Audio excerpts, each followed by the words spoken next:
20 of the craziest things that people really believed back in the Dark Ages. Before we get started, take a moment to please subscribe to our channel, leave us a comment, and give us a like. Number 1. Beavers are nuts. During the Dark Ages, hunters were known to seek out beaver testicles for medical reasons. So in 1188, when Gerald of Wales claimed beavers could bite off their own genitals if they saw hunters as a "please don't kill me" offering, people believed it. Number 2. Criminal animals. The scales of justice had no preference for man or beast, apparently, which meant that animals could stand trial for crimes. Less hysterically, in 1266 a pig was tried, sentenced, and burned alive for murder. Number 3. Weird animal classifications. Scientists of the Dark Ages saw animals a bit differently than we do today. For example, bees weren't considered insects but tiny birds.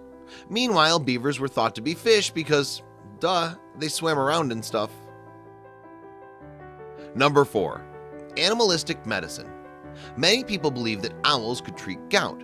You just had to catch one, kill it, pluck it, burn it, mix its remains with boar fat, and voila, that gout was gout of here.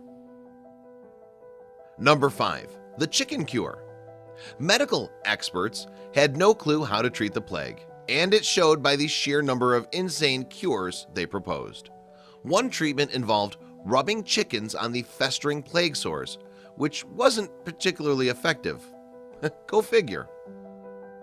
Number 6. The syphilis cure. For those unlucky enough to catch what playwright Francis Beaumont dubbed the burning pestle, there weren't a ton of treatment options. Worse still, some doctors recommend patients take a swig of mercury, a highly toxic chemical. Number 7. Trepanning, or putting holes in heads. Have a head full of evil spirits? Maybe some blood built up around your brain from doing Dark Ages stuff? No problem. Doctors had the perfect cure.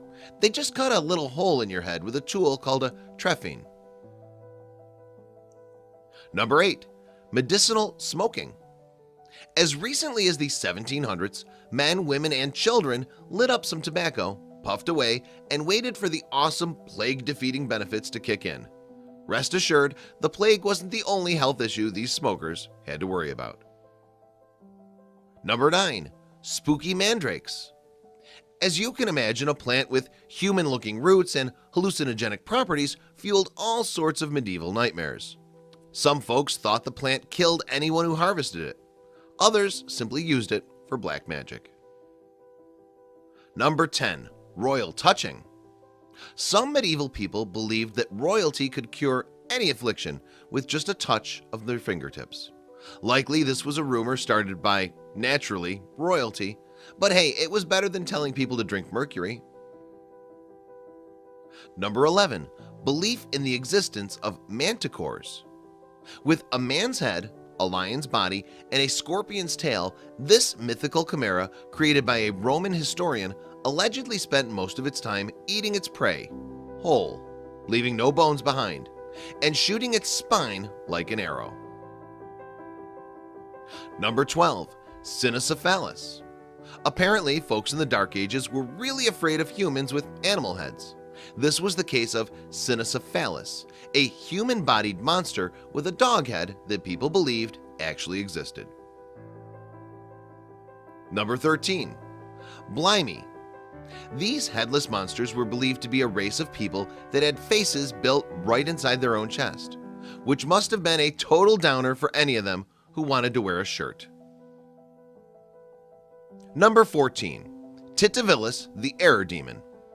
Some in the Dark Ages believed that blame for any scribe's error, big or small, fell squarely on the shoulders of this Muppet-looking monster. The Titavillus ran with a bad crowd, also known as Satan, so it made sense he'd do such devilish work. Number 15. Demon-infested Brussels sprouts. Today we cook Brussels sprouts in a pool of butter and bacon bits, but in the olden days, people just avoided them altogether, chalking their aversion up to demons living inside them. Next time mom makes you eat them, you know what to say. Number 16. Changelings. According to folklore, Fairies were kind of mean and would commonly swap human babies for defunct fae babes. The dastardly fairies raised the stolen baby in a super awesome fairy world, while the humans were left raising a dud. Number 17. Spooky teeth.